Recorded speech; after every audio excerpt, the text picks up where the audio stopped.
असलामुअलैकुम दोस्तों, तुसी देख रहे हो पंजाब ट्यूब और मैं हाँ तुहाडे नाल शफराज अहमद जी। अज असी तुहानूं दिखा रहे हैं खरास आटा चक्की। दोस्तों ये वो आटा चक्की है जिस दे नाल पुराने वक्तां विच आटा पीसिया जाता सी। आओ तुहानूं दिखाते हैं कि आटा इस नाल किस तरह पीसिया जाता है। इस टाइम चूँकि बारिश हुई सी कल रात गया तो वह हुण सफाई वगैरह कर रहे हैं। दस रहे सी कि इहदे विच आटा जम गया तो उस तो बाद दिखाते हैं कि इस नाल आटा किस तरह पीसिया जाता है।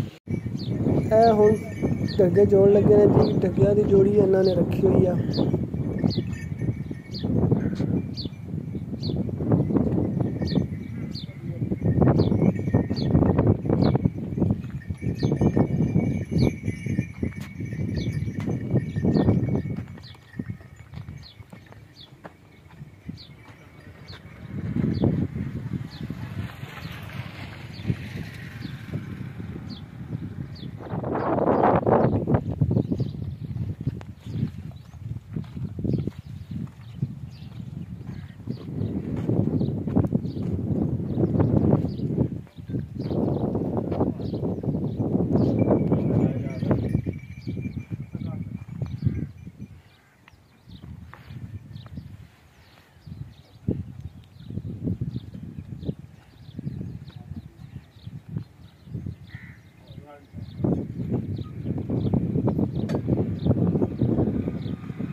लो दोस्तों ए आटा निकला जी बिल्कुल ही बरीक। शौक लग गया ठगिया का जी। मेरे वालिद ने निकालना कि पुत्र एक कुत्ता ना रखे, एक कुक्कुड़ ना लड़ाई किसी ना लड़ाने में गुनाह। कुक्कुड़ लड़ाई से तेरे के मुसल्ली या नीच काम से दूए काम से कुत्ते भी ना लड़ाए। तो नीच काम तेरे पिया से तेरे उत्ते तेरी बदनामी हो सी। मैं क्या अब्बा जी मैंने तुझे दसो भी मैं केड़ा शौक करा। मैंने शौक ठगिया वो जनाब पे जान मेरे ठगे ले दिते लगा ठगे बजाउन दा जी। ते पिंड जाके मैं ठगे बजावां मिस्त्री दे गरास ते वालिद मेरे आख्या भी पुत्तर उत्थे जाना किसी दी चक्री त्रोट जाती किसी दी गादी त्रोड़ आना ये काम तू छड़ दे। मैं होर की करा जी। मेरे वालिद मैनू 7000 रुपया दिता सक जा ग्रास लिया के अपना ला जी। मैं बड़े ग्रास लिया के 7000 का पिथ ला दिता जी। इत्थे जनाब बड़े बड़े जलसे पैन ठगे जी। अच्छा जी। पहले सारे चक्का ने ठगे थे आने जलसा रखना 50 रुपये योग की सिक्योरिटी होंगी है। अच्छा जी। जिंदी वध जाए उन्होंने इनाम होंगे देना जी। उदों तो मोड़क को निकल पे आ घेरले खाली बजन वाले जी। हाँ जी जो गोल चक्कर बजा दे पाई नंबर मेरे भी लगा है जी जी पक्की तुरा जी। वो घेरला भी लगा है। हाँ जी वेख है जी और हाँ जी बिल्कुल घेरला वेख है जी। अच्छा तो फिर जनाब ये बिच को खराब हो गया। आ मेरे भतरीजे वागे सऊदीया। अच्छा जी। ਇਹ 3-4 ਸਾਲ ਉੱਥੇ ਰਹੇ ਨੇ ਜੀ। मैंने तो ताया जी घास ना बेची। मैं किस तू मेरे को तो पैसे को कानियां उतरी जी टूट गई इन्हें बतरिया क्या पैसे गलने तू घास नहीं ये आ गए खैर असी गादी कानियां नहीं पा ली गादी पा के घास ना चला दिता ते हुण अल्लाह दी खैर अपना आटा पीने जी बड़े शौक दा आटा खा ए जी कितने साल हो गए तुहानू लाए नू 40 साल हो गए जी। अच्छा जी। अगला काम खराब लकड़ा खत्म हो गई मुड़ मगरू नवियां लिया के लाइया जी मतलब तुसी पुराना सारा शौक रखो है जी। पुराना शौक जी हाल भी वांदे हो सोगा भी टोटल हर शे गड्डी भी अल्लाह दित्ती हुई है जी। शौक तो अस जो ने घास ते दाने पीने जी। एक तो पर गिर लाया देसी एक का फीटर लाया है जी।